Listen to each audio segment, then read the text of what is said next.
সম্মানিত উপস্থিতি, আল্লাহ তাআলা এই জমিনের মধ্যে আমাদেরকে পাঁচটা নিয়ামত দিয়েছেন। নূরের নবী, মায়ার নবী তার নুরানি জবান মোবারকে ইরশাদ করেন, উম্মতেরা রে, তোমাদের প্রত্যেকের জীবনে পাঁচটা নিয়ামত রয়েছে। শুধু তাই নয়, নবীজি বললেন তোমাদের প্রত্যেকের জীবনে পাঁচটা বিষয়কে তোমরা মূল্যায়ন করো। কেননা এই পাঁচটা বিষয় এমন একটা বিষয়, এমন এক একটা বিষয়, যে বিষয়গুলোকে আমার আল্লাহ তাআলা বান্দাকে স্পেশাল ভাবে দান করেছেন। কন্যা সুবহানাল্লাহ। নবীজি বললেন পাঁচটা বিষয়, এমন বিষয়। আল্লাহর পেয়ারা নবী একজন ব্যক্তিকে উপদেশ দিতে গিয়ে নবীজি ইরশাদ করলেন, তুমি পাঁচটা বিষয়কে পাঁচটি বিষয়ের পূর্বে মূল্যায়ন করবে। পাঁচটা বিষয়কে পাঁচটা বিষয়ের পূর্বে মানে বিষয় ঘটনা ঘটার আগেই তুমি ঘটনা ঘটার আগে ঘটনাকে কি করবে? মূল্যায়ন করবে। ঘটনা এখনো ঘটে নাই, কিন্তু তার আগে ঘটনাকে কি করবে? মূল্যায়ন করবে। আপনাদের মনোযোগ আছে তো ইনশাআল্লাহ? ঘুমিয়ে থাকলে আর থাকবে না। এক নাম্বার নবীজি বললেন, শাবাবাকা ক্বাবলা হারামিকা। নবীজি বললেন, হে আমার উম্মতেরা, আমি নবীজি তোমাদেরকে জানিয়ে দেই প্রথম যে বিষয়টা, এই বিষয়টা হচ্ছে তোমরা বৃদ্ধ হওয়ার আগে তোমাদের যৌবন কালটাকে তোমরা মূল্যায়ন করো। কন্যা সুবহানাল্লাহ। বৃদ্ধ হওয়ার আগে কোন কালটাকে মূল্যায়ন করার জন্য তো বলেছেন? সকলে বলে না, আরো জোরে বলেন। যৌবন কালটাকে নূরের নবী বলতেছে তোমরা মূল্যায়ন করো। শাবাবাকা ক্বাবলা হারামিকা, যে তোমরা তোমাদের যৌবন কালটাকে মূল্যায়ন করো কোন সময়? বৃদ্ধ হওয়ার আগে। বৃদ্ধ হওয়ার পরে আমরা অনেকে আফসোস করি, হায় হায় হায়, যৌবন কালটাকে কিভাবে আমি কাটালাম, হায় হায়, ইস, আমি যদি ইবাদত বন্দেগীর মাধ্যমে কাটাতে পারতাম তাহলে কতই না ভালো হতো, কতই না ভালো হতো। যৌবনের ইবাদতের দাম কম না বেশি? ইমানি আওয়াজ দিয়ে বলেন, কম না বেশি? কন্যা সুবহানাল্লাহ। তাহলে এক নাম্বার কি? বৃদ্ধ হওয়ার আগে যৌবন কালকে মূল্যায়ন করা। কি কালকে? যৌবন কালকে মূল্যায়ন করা। এবার নবীজি বললেন, ওয়াসিহাতাকা ক্বাবলা সুকমিকা, তুমি অসুস্থ হওয়ার আগে তোমার সুস্থতাকে মূল্যায়ন করো। কন্যা সুবহানাল্লাহ। অসুস্থ আমরা যে কোনো সময় হতে পারি। আমিও এখন অসুস্থ, কিন্তু এই যে অসুস্থ, অসুস্থ আমরা যে কোনো সময় হতে পারি। এই অসুস্থ হওয়ার আগে যে সুস্থতাটা আমাদের মধ্যে বিরাজমান থাকে, এই সুস্থতাকে কি করা? মূল্যায়ন করা। জোরে বলেন, কি করা? এই মূল্যায়নটা কি আমরা প্রত্যেকেই করতে পারি? কথা বলে না।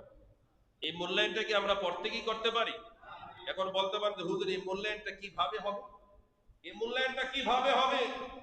এই মূল্যায়নটা হবে, আপনাকে যে আল্লাহ তাআলা শারীরিক সুস্থতা দিয়েছে, শারীরিক সুস্থতা হচ্ছে দুনিয়ার জমিনে আল্লাহর পক্ষ থেকে বান্দাকে দেওয়া সবচেয়ে বড় নিয়ামত। সুবহানাল্লাহ, জোরে বলবেন না? আপনারা জানেন রিজিকের অনেকগুলো স্তর আছে, অনেকগুলো স্তর আছে, অনেকগুলো মাধ্যম রয়েছে। আমরা মনে করি পেট করে নাক পর্যন্ত ডুবাইয়া খাইতে পারলে মাশাআল্লাহ, এটাই মনে রিজিক।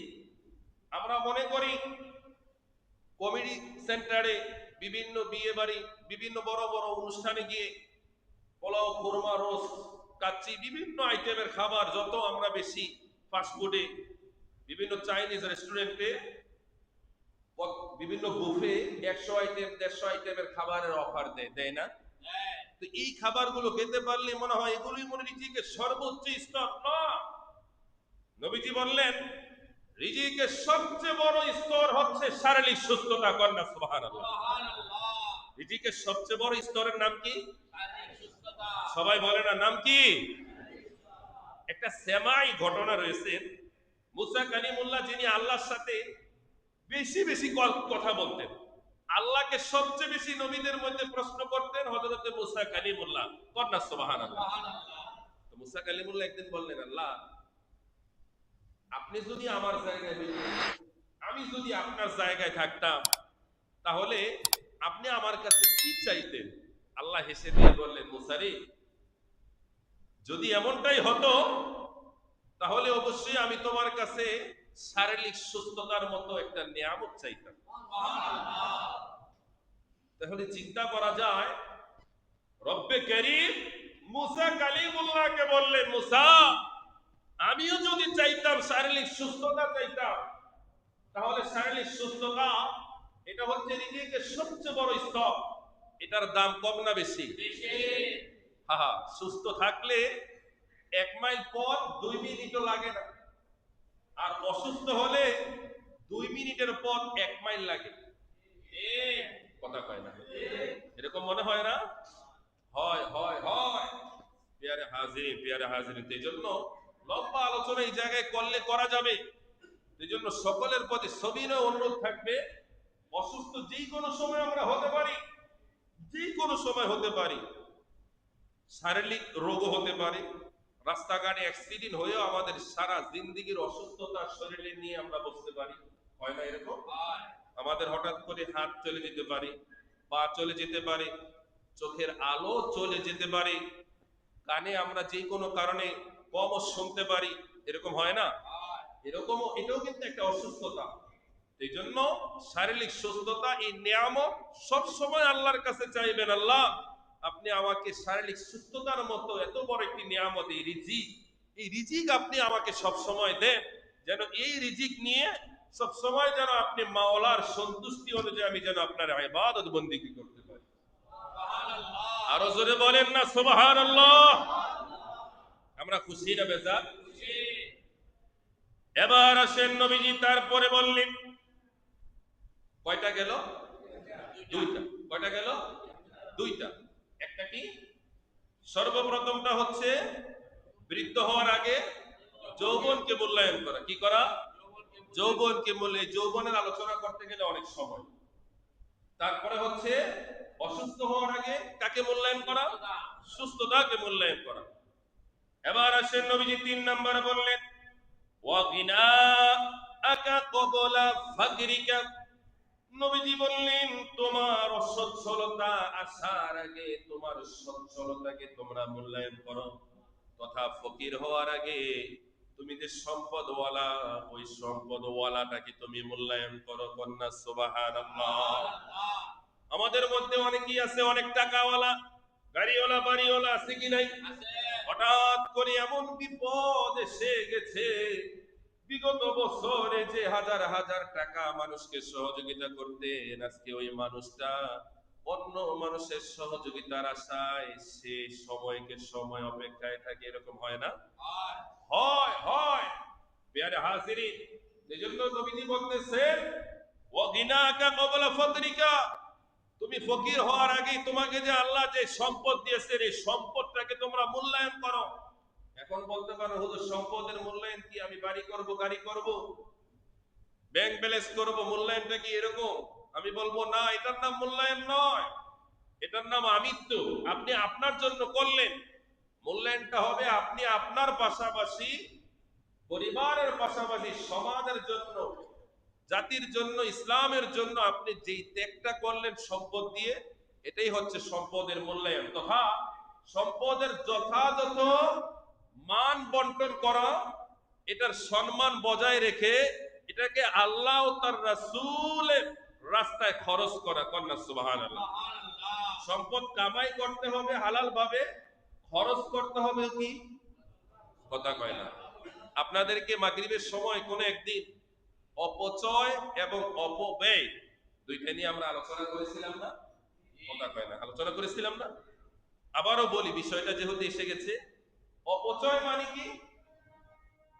যে আপনি একটা ভালো কাজ, ধরেন আমার ওযু করা, আমার 1 বদনি পানি দিয়ে আমার হয়ে যায়, আমি যখন এটার জন্য অতিরিক্ত 2 বদনি পানি খরচ করব, 2 মগ পানি খরচ করব, এটাকে বলা হয় কি? অপচয়। কথা বলে, এটা কি? অপচয়। এই জায়গায় আমি 10 টাকা খরচ করলে হয়ে যায় কাজটা, কিন্তু যখন আমি এই জায়গায় 20 টাকা খরচ করব, এই 10 টাকা কি? অপচয়। কথা বলতে হবে। 10 টাকা অপচয়। অপচয় হচ্ছে ভালো কাজেও আপনি যদি খরচ করেন, অতিরিক্ত করা, এটাই অপচয়। আর অপব্যয় হচ্ছে আপনি আপনার টাকাকে এমন জায়গায় খরচ করলেন যেটার কোনো ফায়দা নাই, হারাম ভাবে। কিভাবে? হারাম ভাবে। আপনি টাকাওয়ালা, এলাকায় একটা কনসার্ট হবে, বাহির থেকে বিভিন্ন অশ্লীল বিভিন্ন কিছু নর্তকী এনে নাচ গান হবে, আপনি ওই জায়গায় 1 লাখ টাকা অনুদান দিলেন। বলেন এটা কি হালাল না হারাম? হারাম। এই যে এটা হচ্ছে কি অপব্যয়। এটা কি অপব্যয়? অপব্যয়। একটা নাইট ক্লাব উদ্বোধন হবে, আপনি কিছু সহযোগিতা করলেন। তারপর হচ্ছে আরো অনেক, এগুলো বলতে গেলে মসজিদে এগুলো বলা যায় না। তো এরকম কিছু কাজ আছে যেগুলো হচ্ছে অপব্যয়। তো এই জন্য অপচয় অপব্যয় দোনোটা থেকেই ইসলাম আমাদেরকে বেঁচে থাকার জন্য নির্দেশ দিয়েছেন। কন্যা সুবহানাল্লাহ। এই জন্য আপনার সম্পদ অপচয়ও করা যাবে না, অপব্যয়ও, কথা কয় না, অপব্যয় করা যাবে না।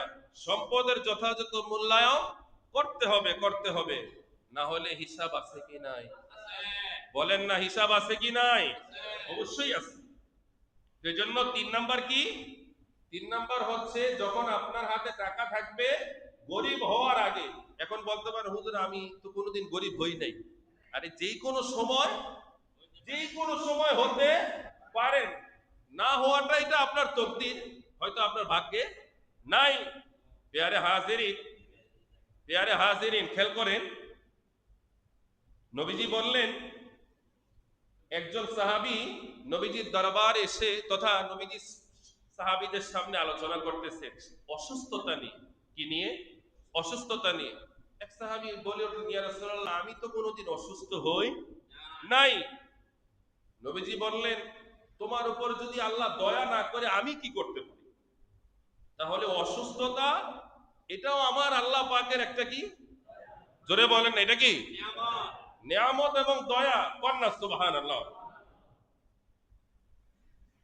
এবার আসেন নবীজি 4 নাম্বার বললেন, ও ফারাগকা ক্বাবলা শুগলিকা।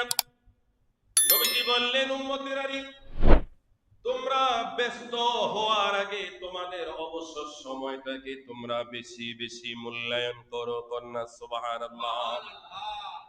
কি হওয়ার আগে? ব্যস্ত হওয়ার আগে।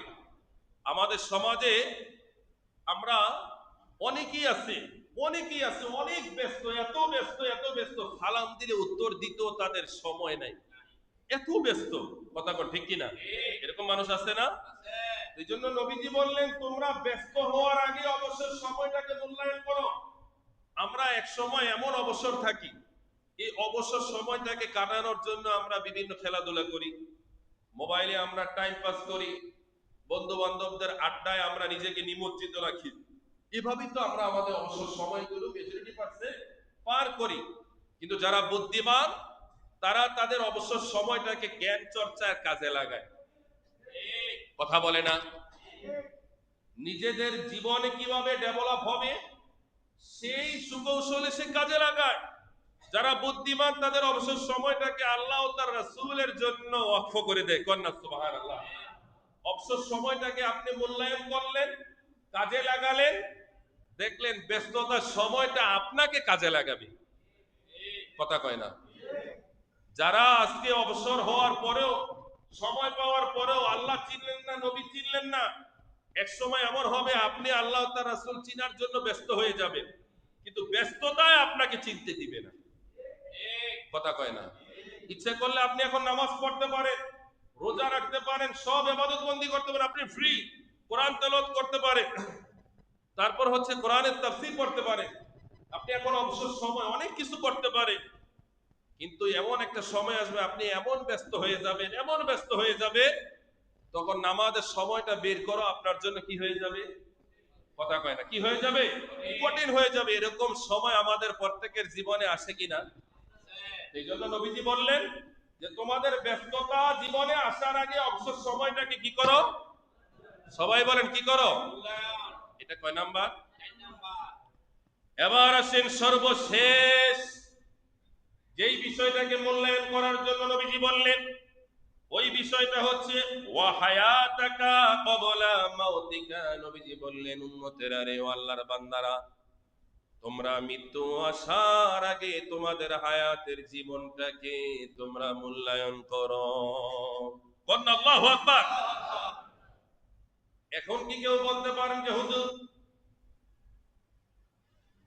মৃত্যু তো আসবে বহু দেরিতে, ওই সময় আমরা আমাদের হায়াতকে মূল্যায়ন করব, মৃত্যু আসার কোনো সময় টাইম টেবিল কথা বলে না, মৃত্যু আসার সময় কোনো টাইম টেবিল নাই।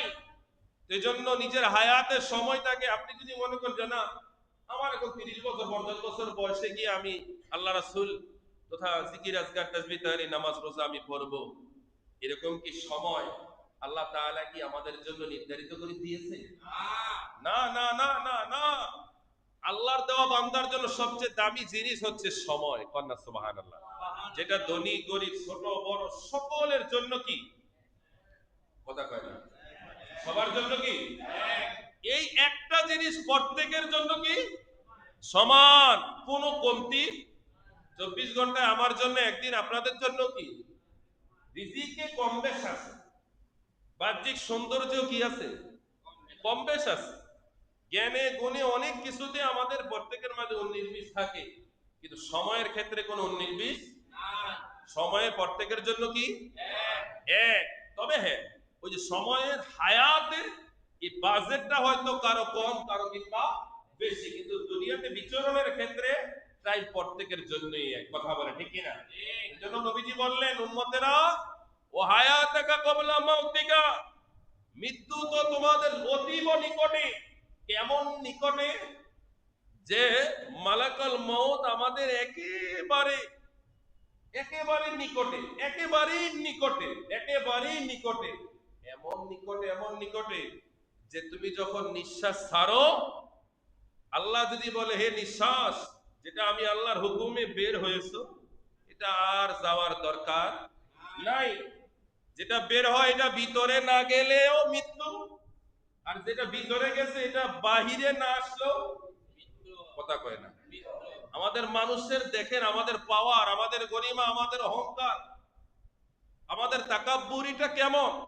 মানুষের 2 পয়সারও মূল্য কথা বলে 2 পয়সারও মূল্য নাই। রাস্তাঘাটে একটা গাড়ির একটু ধাক্কা খাইলে মানুষের আর অস্তিত্ব থাকে না। কথা বলেন অস্তিত্ব থাকে না, অস্তিত্ব থাকে না ভাইরা আমার। এই জন্য সবসময় মৃত্যুর কথা স্মরণ করা। কিসের কথা স্মরণ করা? দুনিয়ার জমিনে সকল পাপ থেকে, অন্যায় থেকে, পাপাচার থেকে, নোংরামি থেকে, গুনাহ থেকে বাঁচাতে পারে একমাত্র মৃত্যুর স্মরণ। কন্যা সুবহানাল্লাহ। এই স্মরণ আমরা রাখতে চাই কি চাই না? ইমানি আওয়াজ দিয়ে বলতে হবে চাই কি চাই না? সম্মানিত উপস্থিতি, এই জন্যই সর্বশেষ যে কথাটা যে মৃত্যু যেই কোনো সময় আসতে পারে। এই যে আমাদের মতো অনেক বক্তারা, অনেক খতিব সাহেবরা জুম্মার মজলিসে খতিবে ওই যে মিম্বরে বসে বসে খুতবা দিতেছে দিতেছে, হঠাৎ করে তিনি কায়েত হয়ে গেলেন, ওই জায়গায় আল্লাহ কবুল করে দিয়েছে। আমরাও দোয়া করি আল্লাহ যেন আমাদের সেই খুশনসিব দেয়। সকলে বলেন না আমিন। আরো জোরে বলেন না আমিন। এমন মৃত্যু আমরা চাই কি চাই না? আমরা তো নামাজে দোয়া করি আল্লাহ আমাদের যখন মরণ দিবা নামাজে দিও, সুবহানাল্লাহ বলবেন না? আমাদের যখন মরণ দিবা সেজদারত অবস্থায় দিও, আমাদের যখন মরণ দিবা রোজা অবস্থায় দিও, আমাদের যখন মরণ দিবা বারটা শুক্রবারে দিও, মাসটা রমজান মাসে দিও, মদিনা শরীফে দিও, ওই পথে দিও যেই পথে আমার নবীজি হেঁটেছেন। কন্যা সুবহানাল্লাহ। আর আমাদের কবরটা ওই জায়গায় দিও যেই জায়গায় আমার নবীজির কদম পড়েছে। কন্যা সুবহানাল্লাহ। অথবা ওর আশেপাশে দিও আমার নবীজির কদমের ধুলাও যেন ওই কবরে একটু হলেও পায়। কন্যা সুবহানাল্লাহ। আমরা চাই কি চাই না? সব সময় সব সময় সব সময় মৃত্যু কামনা করা জায়েজ নাই, কিন্তু কিভাবে আপনি মরতে চান সেটা আপনি আল্লাহর কাছে আপনি ফরিয়াদ জানাতে পারেন। আমার আল্লাহ ইচ্ছা করলে আপনার চাহিদা অনুযায়ী সেই পদ্ধতিতে মৃত্যু আপনাকে দিতে পারে কি পারে না? জোরে বলেন না পারে কি পারে না? বলেন না আমিন। আরো জোরে বলেন আমিন।